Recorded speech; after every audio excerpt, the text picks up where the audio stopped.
Hi. In the last class and workshop, we looked at combustion analysis. And we solved the combustion analysis problems by putting the data inside circles, which I call bubbles, and connecting the bubbles of the grams and the moles in a logical manner to arrive at an answer. And in today's class, we're going to be using the same bubbles. We're going to be making bubble diagrams,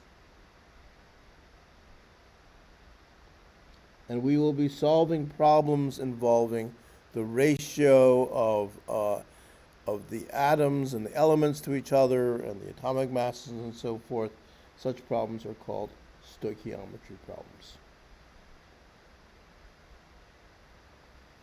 And the problem that we'll be looking at is this one. So this is a standard stoichiometry problem.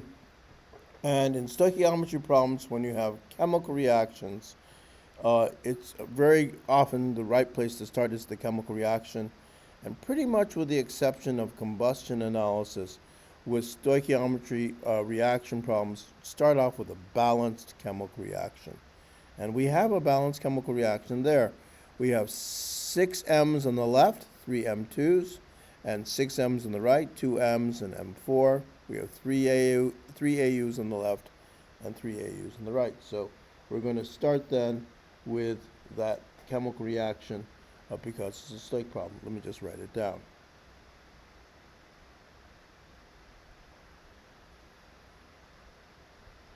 Three M2 AUs go to 2 MAUs plus 1 M4 AU.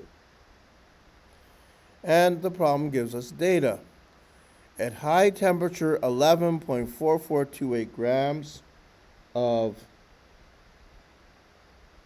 M2AU, so I put the bubble there, decomposes, that means reacts, into 5.383333 grams of MAU plus 6.0594 grams of liquid molten M4 AU. And so we're starting with our bubble diagrams, and now we'll proceed. And it's very often with stoichiometry problems that you're going to want to go from grams to moles and back and forth, and we'd like to do that here. But we have the puzzle that we don't actually know the element M. That's the problem. What is the identity of element M? And therefore we don't know its atomic mass. So what we're going to do though is we can create a variable which I'll call little m, and little m will be the atomic mass of the unknown element M.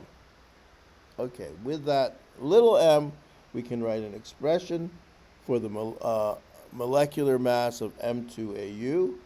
It'll be 2 little m's plus the molecular mass, atomic mass of gold, which we can look up from the table, periodic table. It's 196.97. And in the same way, we can write down the molecular mass of MAU, which will be 1 little m plus 1 gold. The number of moles is the number of grams divided by the molecular mass, 2m plus 196.97. And here it's the number of grams, 5.3833, divided by its molecular mass, m plus 196.97. And the very nice thing we have here is that we know the stoichiometrical ratio because we have a balanced chemical reaction. For every 3 moles on the left, you make 2 moles on the right, and therefore these two quantities in moles are related by 3 to 2. And notice that this is the big number, and this is the little number. And if I'm going to express this ratio as an equation, The big number is going to take the little value times the little value will be the little number times the big value.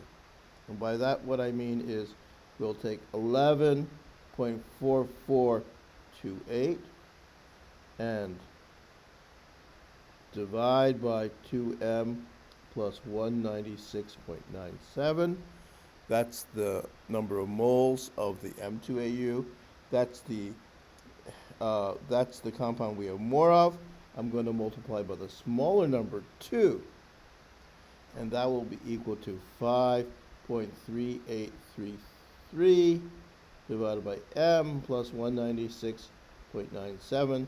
That's the compound I have less of, and I'm going to multiply by the bigger number 3.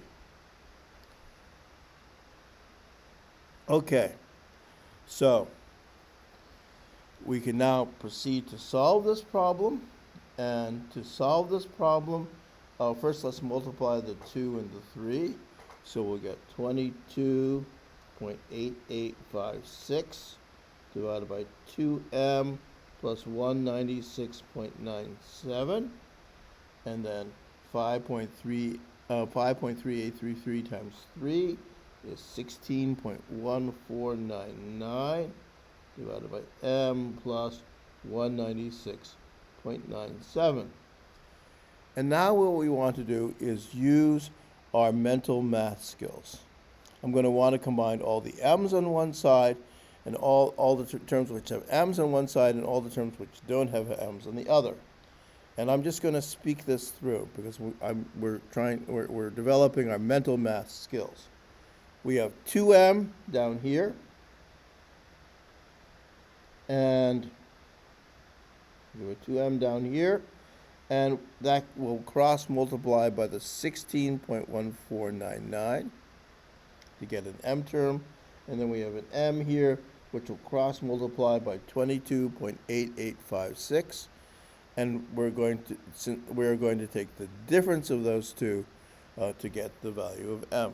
So if we put them all on the same side, by mental math, we're going to get 9.4142m. That's 22.8856m minus 2 times 16.1499m. And then on the other side, we want to get the value which doesn't have the terms which don't have m's. That's a little simpler. It's the 196.97 times 22.8856. And then when we cross multiply, we'll have another 196.97 times 16.1499. When we combine them onto the same side, we're going to have to take one of those cross multiplied numbers subtracted by the other cross multiplied number. So 22.8856 times 196.97 minus 16.1499 times 196.97 is 1326.73. We can now solve for m. M is equal to 140.93. So if we look at the periodic table and that's in grams per mole, this is the atomic mass. And if we look on the periodic table, we'll find that praseodymium has an atomic mass of 140.91 grams per mole. Very close to the value that we just calculated, and that means that the unknown element m is praseodymium. And we'll practice this bubble diagram method tomorrow in class.